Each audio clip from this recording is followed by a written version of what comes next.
So did we all see what we all thought we saw? Or did Caleb Plant do better than we thought he did, but he ended up folding in the same manner that we thought he was going to fold in? Probably. Let's talk about it.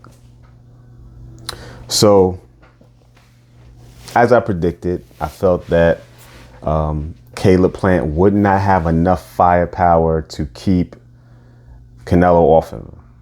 He boxed well. Let's back up a little bit. He actually boxed really well, but he didn't have enough in the tank to get the respect of Canelo. Canelo is a hard-headed fighter. Let's be clear about that. He's a hard-headed guy. He doesn't get hurt much. He dares you to hit him, and then when you do, he hits you back just harder than you hit him. And I think that's the challenge that any of these guys are gonna have, is that Canelo will get outboxed. Contrary to what most people say, I don't think it was that runaway of a fight for Canelo, because if you listen to the comments, that made it seem like he was running away with the fight and the momentum is changing. I get it.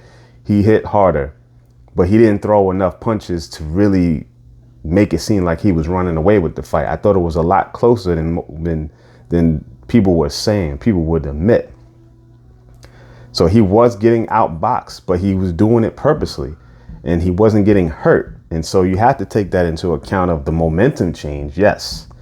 But if you scored it on paper, if Caleb Plant was able to go 12 rounds and he had stole a few more rounds that could have been swing rounds, he had an argument to say that he won the fight. If you go back to the first Triple G fight, that's kind of what played out in that fight, which most people, some people thought that Canelo lost that fight because, the jabs of Triple G was landing and was scoring. And yes, both guys just went at it for 12 rounds, right?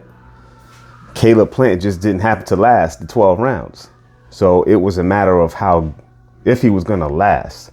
I don't think Canelo was worried that he was in any danger and that Caleb Plant was going to be able to last. And I think that's why he probably gave up a lot of those rounds, and he did the same thing to, other guys that I already mentioned in my last video who were better boxers, so to speak, but he just outlasted them. He beats them up and then they fold. It's just what happens. He's used to that. So Canelo becomes undisputed super middleweight champion of the world, the first from Mexico. So that's a big historic statement. His career is turning out to be, one of legend at this point. So where does he go from here? He's a 4-division champion. He's fought the who's who of boxing. His resume cannot be disputed, although it will be. People will have the fanboys and the criers who will say he ducked this, he ducked that. Yeah.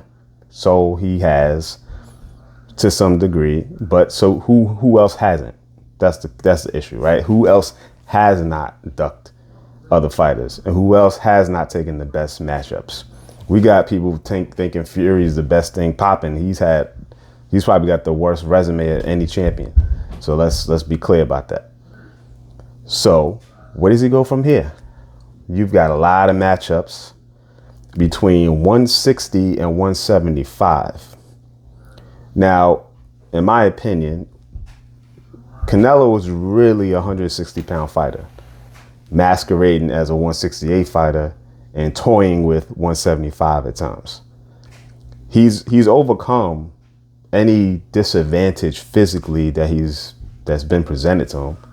Most guys he fight at this point have been taller, longer, naturally bigger to some extent. Although I think Canelo's a more stockier guy, so kind of depends on how you look at it, what lens you look through. So that's not an issue. But I think 175 to me is the dangerous division for him if he decides to do that. Those guys are too big. I think that's where the size will start to matter, because he can't just walk guys down too much, right? He could do that at 168. He could do that at 160. You can't, I don't think you could really do that at 175 and walk guys down and just dare them to hit you, and then give, especially if the guys are also boxers, like good boxers with good legs. You know, if they do that same thing at those higher weight classes, then then things get tricky, because if they last the 12 rounds and they clearly or controversially outbox him, then there's a decision that has to be made by the judges, or it's a runaway that they can't deny. So what happens? So yeah. So no 175 in my opinion. I think that's a division he should leave alone. He should, you know, he's 29, 30 years old, right? Correct me if I'm wrong in the comments, but I'm like, he's got a legendary career and he's barely 30-ish, right? So does he take some soft fights, some soft touches as his next set opponents, hold on to the undisputed title, defend his mandatories, and just kind of ride out in the sunset, right? You know, he's got money. He's, you know, his status as a legend and Hall of Fame is solid. What else do you achieve? What other goals would you set if you're Canelo Alvarez? Are there other matchups you haven't had that you should have, especially at 160, or guys that are 160 that can move up to 168 to fight you for these undisputed titles, like Andrade, you know, Charlo, Benavidez is at 168. You got light heavyweight guys maybe that want to come down, like Beterbiev and one of the other guys at 175 are actually not super big. Maybe they come down to 168. You know, maybe they do a catch weight champion versus champion type thing. Joe Smith Jr. at light heavyweight. I mean, there's a lot to talk about, a lot to unpack. So at the end of the day, you know, Canelo's career is cemented as a legend. There isn't really much he could do to undo that, unless he just has a nosedive of that, you know, another half of his career. Because I think he's really, you know, in his prime, right? So he's right in the middle of it.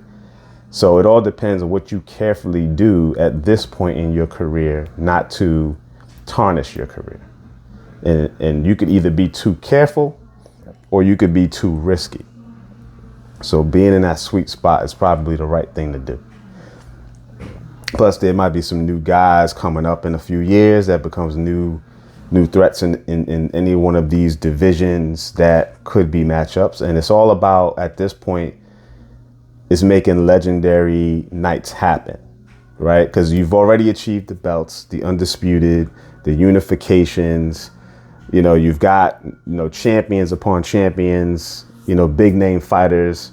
So you want to continue pretty much that momentum. It's all about big fights, big names, and, you know, having matchups that people are going to want to see. So what do I want to see personally? I would like to see the third Triple G fight. I think to this point,